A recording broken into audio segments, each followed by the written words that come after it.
But let's talk a little bit about Indigenous Rugby League, and the figures show that 11% are represented throughout the NRL competitions from Toyota Cup right through to first grade. And we have the Dreamtime team coming against an NRL All-Star game in February. Now, how hard was that to put together? I think the reason it became an easy exercise was that the players got right behind it. So Preston was part of the Titans first coming up with the concept, and he said that he really wanted to be part of it. Greg Inglis wants to be part of it, Jonathan Thurston. So the absolute superstars of the game want to play in this game, and I think the momentum building around it's going to be really good for highlighting the place of Indigenous athletes in our game, but also showcasing the real superstars across the teams.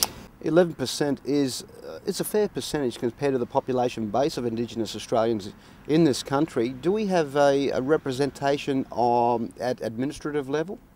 We've got a relatively new, last couple of years, Indigenous Rugby League Council, headed up by Smiley Johnson, and I think that's been a good initiative. We got behind the Close the Gap campaign and celebrated that around, I think it was around 24 this year. So helping to highlight some Indigenous health issues in the community.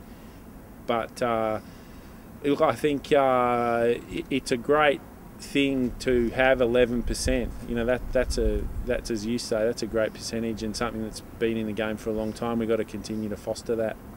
Wayne Bennett, when I played under him, he used to say a comment that I used to love. He says, "TC, you just can't coach that black magic." So, David, what do Indigenous players bring to our game? Well, I think we all know that they can be the real excitement machines. There is a natural athletic ability there. So when we see Greg Inglis get the ball, we know that he trains hard, but a lot of what he does is natural. Matt Bowen the same, Preston, Jonathan Thurston, these guys have got that real natural spark and speed and also prepared to be a bit adventurous. I think that's probably what we all remember about the players that we watched as kids that were Indigenous. But over the course of the last, say, 10 or 15 years, we've seen the demise of our reserve grade. Now, Indigenous players tend to mature late and they tend to have a long-term career, a la Preston Campbell signing another 2-year deal at the age of 32. So he gets a long career at the back end of his career. He might have started around 22, 23.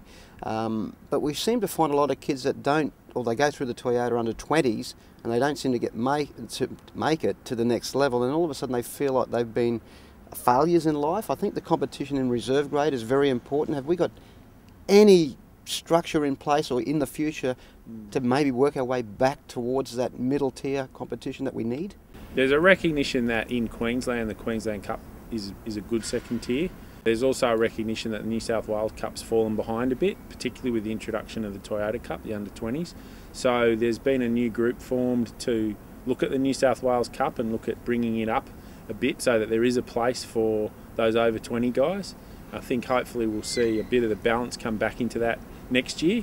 But it was inevitable that when we brought in the under-20s, there would be a need to actually see what the effect of that would be on the state leagues. And although it hasn't had as big an impact in Queensland, I think it is something we've got to work on over the next 12 months.